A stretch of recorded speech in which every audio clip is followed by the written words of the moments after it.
Je vais vous parler d'un roman d'une écrivaine autrichienne, Marlene Klaushofer. Ce livre a été publié en 1963. Elle-même est née en 1920 et morte en 1970. Elle a vécu une vie tranquille, provinciale, en Autriche, écrivant des romans, des nouvelles, des pièces radiophoniques, des pièces de théâtre. Et elle a vécu partie de sa vie pendant la montée du nazisme et pendant une espèce de montée, bien sûr, de la violence. Violence des hommes, violence des militaires, violence de l'Église catholique. Et elle va parler dans ses romans de femmes fortes, de femmes qui prennent leur vie en main, des femmes qui se battent et des femmes qui réfléchissent à ce qu'elles peuvent faire, à ce qu'elles peuvent réaliser dans le monde où elles sont.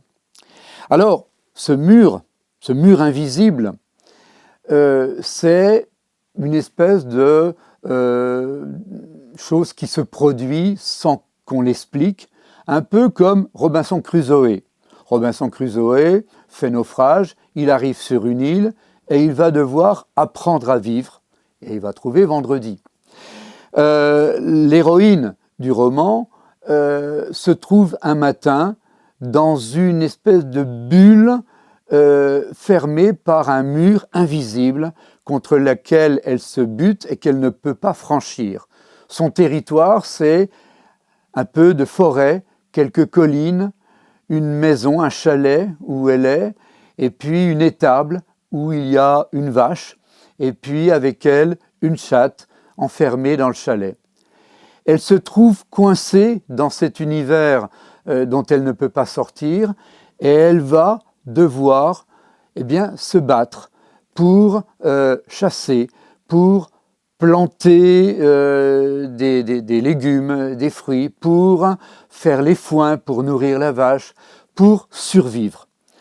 Et bien évidemment, cette survie, elle sait très bien, elle pense que ça finira mal.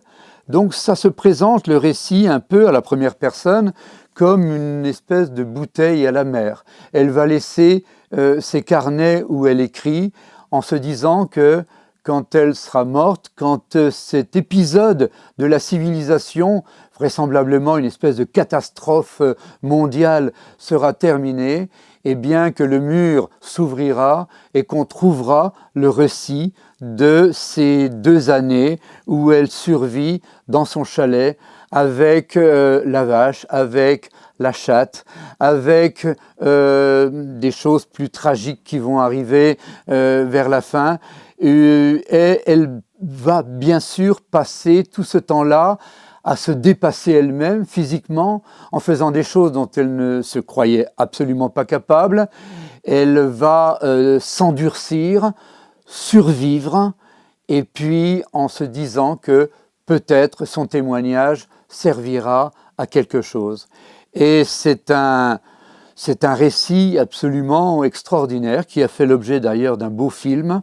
Ça s'appelle « Le mur invisible » de Marlene Klaushofer.